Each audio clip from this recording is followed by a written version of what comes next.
I'm Brian Lentz with a look at your local news.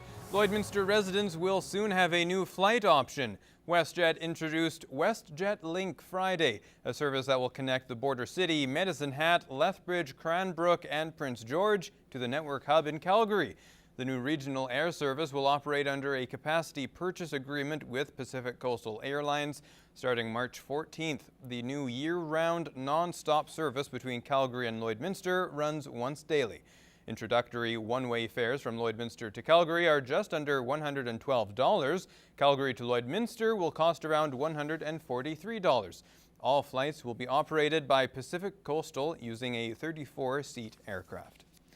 Well, November marks Family Violence Prevention Month, a month dedicated to ending the dangerous social problem by spreading awareness about the reality of domestic abuse. As Michaela Henschel reports, in this month's In Your Community, there is still a lot of work to be done. On behalf of the City of Lloydminster, I proclaim the month of November as Family Violence Prevention Month. Alberta and Saskatchewan have the highest rates of family violence across the country, with about 500 people accessing the local Interval Home Shelter services every year. Part of what keeps family violence alive is that people are ashamed and people are afraid. And so what those two feelings do is keep people from talking about it. And I think for people that maybe aren't experiencing violence and think that it's not really any of their business or they don't need to know it, that's a false sense of security that also keeps violence happening. In an effort to spread awareness, red silhouettes were placed across the city. On them, a myth and a fact about family violence. I think the goal of those silhouettes is to help people see that family violence can impact them through those stories. So whether it's individually or personally or somebody in their family or their friend group. While one of the silhouettes was at a local farmer's market, a comment made to his staff member made her realize just how much work still needs to be done. This person had said, well, this doesn't happen here. This doesn't happen in Saskatchewan. And it was mind-blowing for our staff member. And to some degree, a little bit discouraging to think, you know, wow, these beliefs are still around after everything we've done. People still think it doesn't happen here. And that mentality is why the Interval Homes efforts are so important, not only during November, but throughout the year. It feels like it's never enough sometimes, but that is our goal. If we can just shift someone's awareness to some degree that it is an issue. Michaela Henschel, Newcap News. The Saskatchewan Summer Games Council has made its decision on who will be the host community for the 2020 Summer Games. I'm pleased to announce that the City of Lloydminster will host the 2020 Saskatchewan Summer Games. Congratulations, Lloydminster. The council visited back in October for a tour of the facilities, and they were very impressed with what Lloydminster had to offer.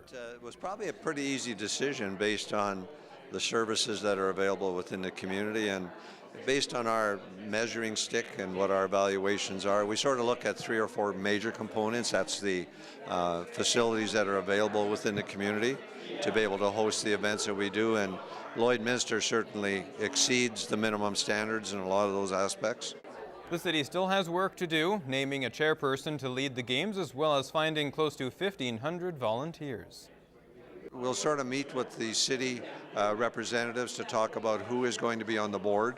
They obviously need to appoint a chairperson to be able to lead the divisions that are going to be responsible for putting up the games. And then obviously that chairperson will pick a team of volunteers to be able to assist them to take on those roles that are assigned for every division.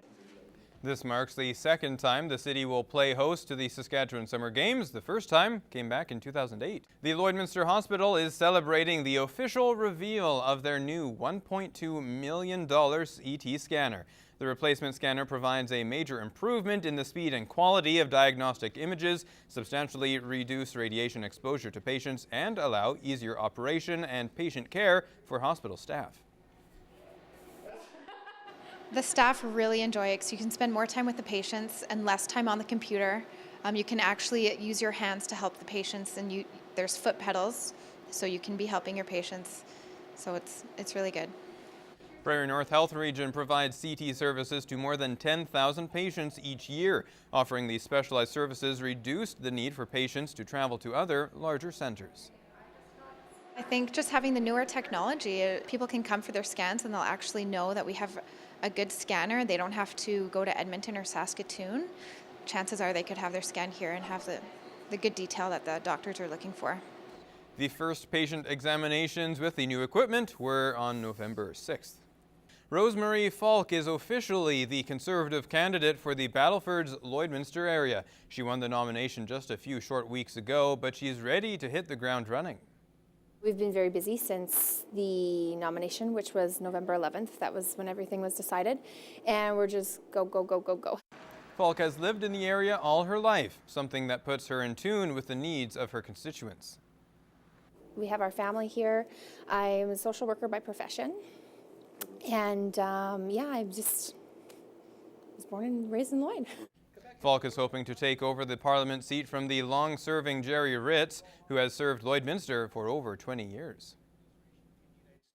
I just spoke with him the night of the nomination meeting. There was some words exchanged, just, congratulations, that type of thing. In her campaign for the Conservative nomination, Falk has been talking to families in the area, finding out which issues matter to them the most. Small businesses, tax reform of small businesses is ridiculous. We need somebody in Ottawa that's going to stand up for the small business owners. Our energy sectors and our farmers, they work hand in hand, right? A lot of farmers also work in the energy sector. So, the by-election for Battleford's Lloydminster will take place on December 11th. With National Addictions Awareness Week taking place from November 12th to 18th, Onion Lake Sport, Culture and Recreation has continued its tradition from a year ago.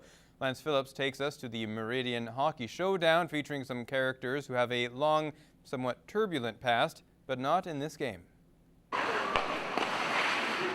Onion Lake Communiplex was the scene for the second annual Meridian Hockey Showdown, featuring the CPCA Cowboys versus the Onion Lake Indians. In its sophomore year, the game drew a great crowd of people eager to see some good hockey. Down 7-3 entering the third period, Onion Lake scored 5 times, winning 8-7 and improving their record over the Cowboys to 2-0. Well, man, I think they intimidated us in the third there. Took it to us pretty hard. Big comeback for them. A lot of guys, naming myself, don't play much and don't have much lungs, so... The game provided great entertainment with many CPCA races during the second intermission. While in dressing rooms, the real magic of the event unfolded, presenting itself to fans in a most unique way. The switch from typical hockey attire into authentic Western wear and regalia. Oh, that was a little bit of digging to try and come up with that one. It worked out good, but I couldn't compete with their costumes. They were pretty darn good. Oh, it's awesome. The stuff they went through to all their costumes and that was really good. Well, I'm an artist and I created this on my own, and I dance on the powwow trail and during the summer, and I just, I did it myself and very proud of it. Maybe it was the boost from the new look that spurned Onion Lake to its 5 third-period goals. Or maybe it was something else entirely. Do you feel like smoking helps your game out there? Oh, for sure. Every time I get tired, I just grab that number 7 King Red, and then I give it a good puff, and away I go. But the underlying theme, not to be forgotten, is the game is for charity. And this night, the Cowboys and Indians raised just under $1,000 for the Onion Lake Food Bank, providing people with much-needed nourishment at just the right time of year. But it is a lot of fun for Addiction Awareness Week, and it goes to a great cause, so it's lots of fun to be out there and be part of this. I think they're important because the kids get to come out and enjoy and get to laugh, because humor is really the best medicine. Big shout out to this community. They did an unbelievable job here tonight, so raised quite a bit of money for the food bank, so it's hopefully we get to be part of it for the next couple years. Lance Phillips, Newcap Sports, Onion Lake.